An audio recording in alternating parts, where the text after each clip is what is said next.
Hey, everybody, what's happening? I hope you all like my hat. Today, right? We're going to do some witchcraft, a little bit of magic, right? What's up? What's up? Okay, so welcome to week 11, day number 5 of the Spelladaychallenge, right? Now, so what is it that we're going to make in our conjurations? We are going to do a protection blend today, right? We are white pine, alpine turmeric, and we are doing amber resin. So the thing about the turmeric is, again, we've talked about it before, where it is a will put into action, right? It is a divine thing that you use to focus your intent. And to do that, we're just going to take our microplane and we're going to shave that sucker down. Now, we're doing this in a way that's designed to set what we want to do in motion, right? What are we doing? We are protecting something. We are creating a boundary blend. Now, what form can this boundary blend take? It could take on an incense, right? You're going to mind your allergies with the white pine and the turmeric, and the amber is made with a tree sap. So, it's one of those things where what we do and how we're doing it actually matters, because you can change the rotation of the ingredients. Like white pine can be used to stay the course, right? It'll fix the energy to emotion, whereas the will put into action with the turmeric. So if we use the white pine first, it changes up the blend. But since we're using the turmeric first, it creates the action, right? It creates the focus of what we're doing. So whatever it is we're focusing on, when we grind it, when we put our intent into the blend, that's what's first. And so this is a really fun opportunity to test the limits of the law of narration, right? The different arrangement of your ingredients.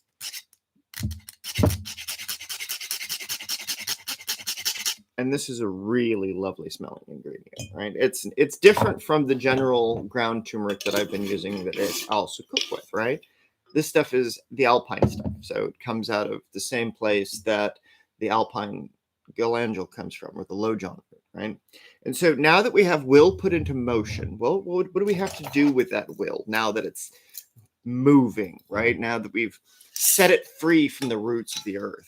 Well, we got to get it to stay the course. So that way we're going to use about, I'd say a little more than a teaspoon, but not a full tablespoon, because we want to balance this stuff out, right? And so this is going to stay the course of that action. So whatever action that we're taking with this, we're going to stay the course of it. We're going to keep moving directionally forward in this case. And then we're going to use the amber resin. And this is to fix the properties, right?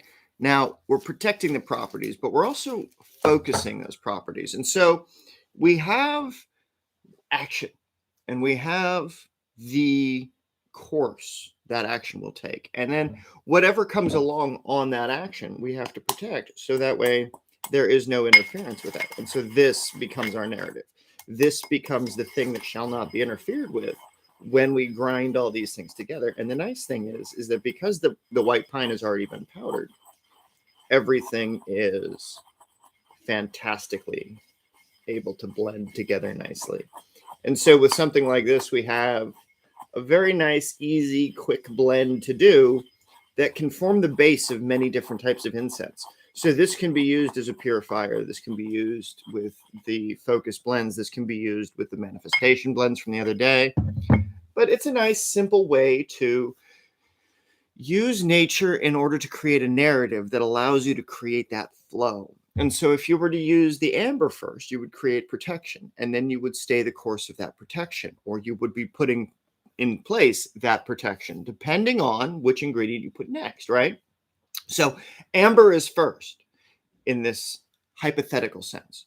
And then it would be to stay the course of protection, right? And then how are you staying the course of protection? By your will put into action, right? What are you protecting? What will do you have to put into action that you can use to protect? Well, that's when you would have to use something like olive, or then you would have to use storax to create truth, right? Truth is protecting the thing that's action. truth is the action that's protecting something, right?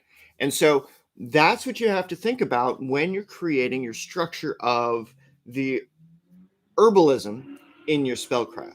Because if you don't incorporate that kind of thinking, your spells won't have the effect that you want them to, or they will have an effect, but it won't be in the pattern that you want it to take.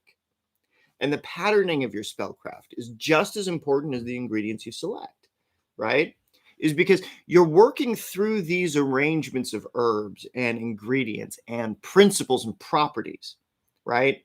But the question I have for you, my friends, is are you making sure that you're eliciting the right energy to come through your work in the right kind of way? Are you balancing the masculine and the feminine principles? Are you balancing the inside principle with the outside principle, right? So your spiritual nature and your physical nature are intertwined as one. And so to create this pattern of opportunity, you have the relationship and the interrelationship between these ingredients. So just think about that. As you blend your stuff together, the order you put them in matters, because that's the order on which the foundation of your spell becomes based. And then as the energy moves from the outside of the worlds, wherever you conjure them, into the spell, in this case, amber was last, so we are protecting the road of our action. So in this case, whatever action that the spell blend is going to be useful for, while we are building it upon the will put into motion and staying the course of that will with protection around that, protection is the thing that's going to be the outside first involvement of energy. And then it's going to be staying the course. And then it's going to be for the will that puts it into motion, right? So we are protecting the path of the will that's put into motion. So you have an outside narrative when the energy that you invite in or that you charge your candles with or that you charge the smoke with affects, right? But there's an inside narrative on top of which you have to build it in order to generate that outside effect. So if you're not focusing on both of those simultaneously, the inside occurrence and the outside occurrence, then the mathematics breaks down and your spells don't amount to much because there's too much mess between the interplay of your ingredients. They matter in the narrative, right? And so this is one of those things where we can go back and create the math problems for the law of narration that Peter Carroll talks about, right? And so when you control the narrative, you control the energy flow, you control the generation, right? And so this is that thing that we talked about a couple of days ago in the Rite in the Afternoon when it comes to the Greek magic, that the mythological epics, those divine events that have occurred, right? Those are the same kinds of events that magicians throughout history have recreated time and time again to create that narrative of the divine occurrence, right? So as they're creating the situation and the scenario with the ingredients and the sacrifices and the blends and the regalia and all of those things, right? They're inviting in the ancestor spirits that were the elevated divine, right? That were so good at what they did, they were able to bring into full force and full manifestation those applications. And so with that, my friends, I'm going to leave you with that.